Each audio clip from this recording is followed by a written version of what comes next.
Hi guys, today I'm working on a Colorwork hat with two colors, a gray and a green, and I'm working with acrylic yarn because I want my son to wear it, and as you know, kids need washable stuff. So this particular Colorwork pattern has long repeats of the same color in a round. If you see here, you see there are a number of gray stitches worked one after another, and there are very tiny repeats of green in this particular round. The round that I am on to now has long repeats of the green here, and it has very few gray stitches worked. So the rule for colorwork knitting is that you do not want to carry your floats for more than 4 stitches. And I think I read this in Elizabeth Zimmerman book that it is your colorwork will look good inside and out if you make sure that you don't work more than 4 stitches with the same color. But what if you do have to do that and your pattern, because there are so many colorwork patterns coming up now and they don't necessarily follow the traditional colorwork charts, and people come up with their own, it is quite possible that you come up with a number of stitches which is more than 4 for a particular round. And what you need to make sure when you do that is to lock the other color behind the yarn, behind your work on the reverse side or the inside of the work. As you see here, I have been locking my stitches, and that makes for a very neat fabric on the inside as well, and it will make sure that little fingers don't catch the yarn behind when they're playing with the particular sample, and it just makes for a very neat reverse. So there are two ways. Right now I'm going to demonstrate both the ways.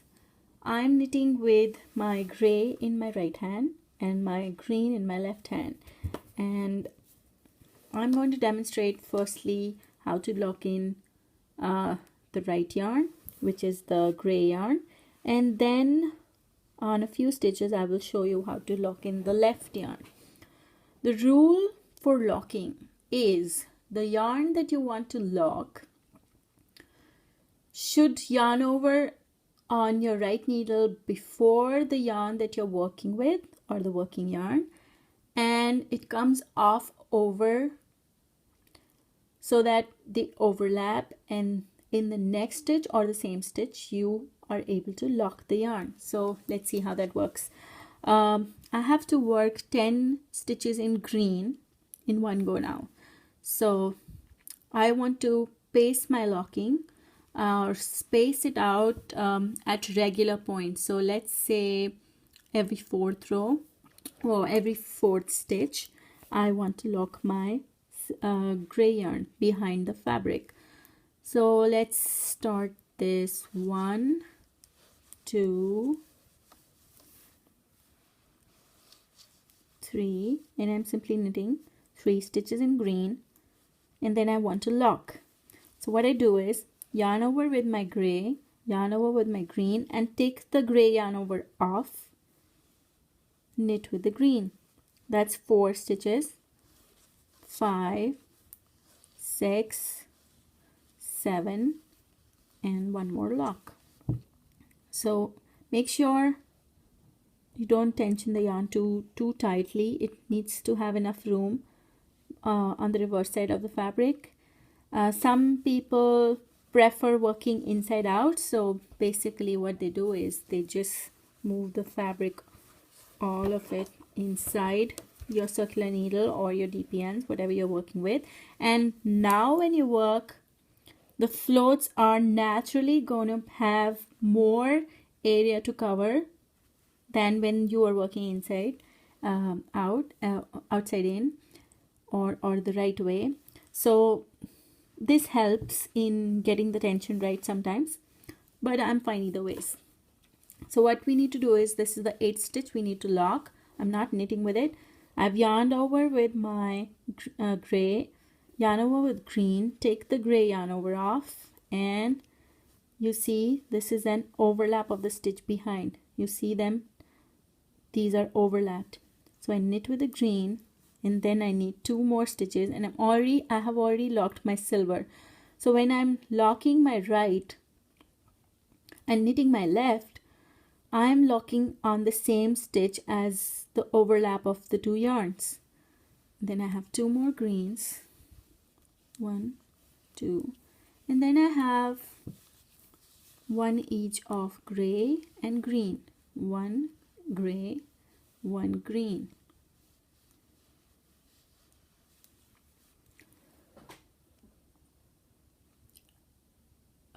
One gray and 2 green, sorry, and 2, and then I have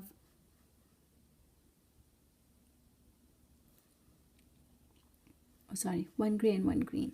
That was right. Let me refer to my chart properly. All right, and then we have 2 grays. So let's say I was working on a number of gray stitches here, and let's say all of these were gray, and I need to lock my green. How do I do that? So again, the same rule. Yarn over, this time over your right needle with the green, yarn over with your gray, take the green yarn over off, and you see it's overlapped, and knit. That's 1. And here you will notice the yarns are still loose, they're free, they're not locked yet. That will happen in the next stitch. So the next stitch is again silver, and my yarn is locked behind the fabric. Now let's see how that looks. Now you see it's completely locked. It won't go anywhere, and we have like proper regular floats on the reverse. Now I work 4 green. I don't need to lock. 1, 2, 3, and 4. And then I have 2 grays again. So let's say we were doing a lot of grays here, and I need to lock the green again. So yarn over with my green, yarn over with my gray, take the green off, and knit. That's 1, and it gets locked in the next stitch, 2. And then we have 1 each of gray and green and gray. And then we have 10 greens again. So now we're going to lock the right. 1, 2, 3, and on this stitch we're going to lock the right yarn, which is the gray yarn. Yarn over, take the first one off, knit 4. Need some more yarn here.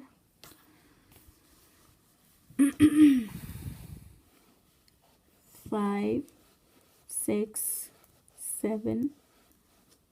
Again, locking, yarn over, take it off, knit 8, 9, 10. Then I need 1 gray,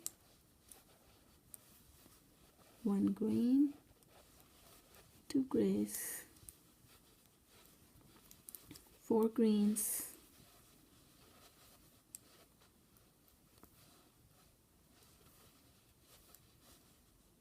4, and 2 grays. Let's say we need to lock the green again, or we need to yarn over green, gray, take the green off, knit with the gray, and knit another stitch with the gray, and you have locked the green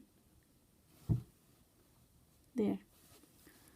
And I carry on the entire round in the same manner, and that's how you lock your yarns.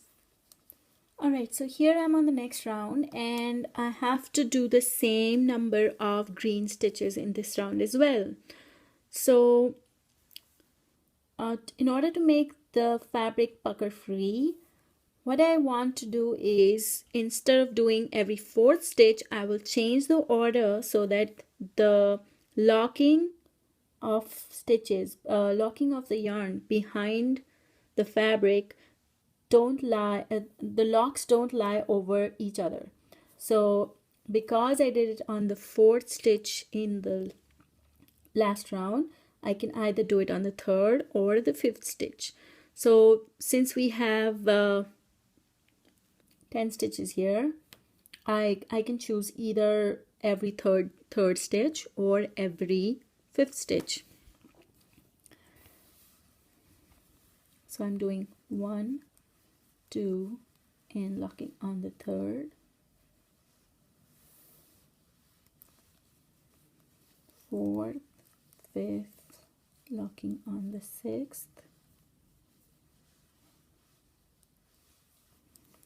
7th, 8th, locking on the 9th, and the last 10th. And then I go ahead and repeat the pattern for this round, and I'm done. Hope this is helpful. Thank you.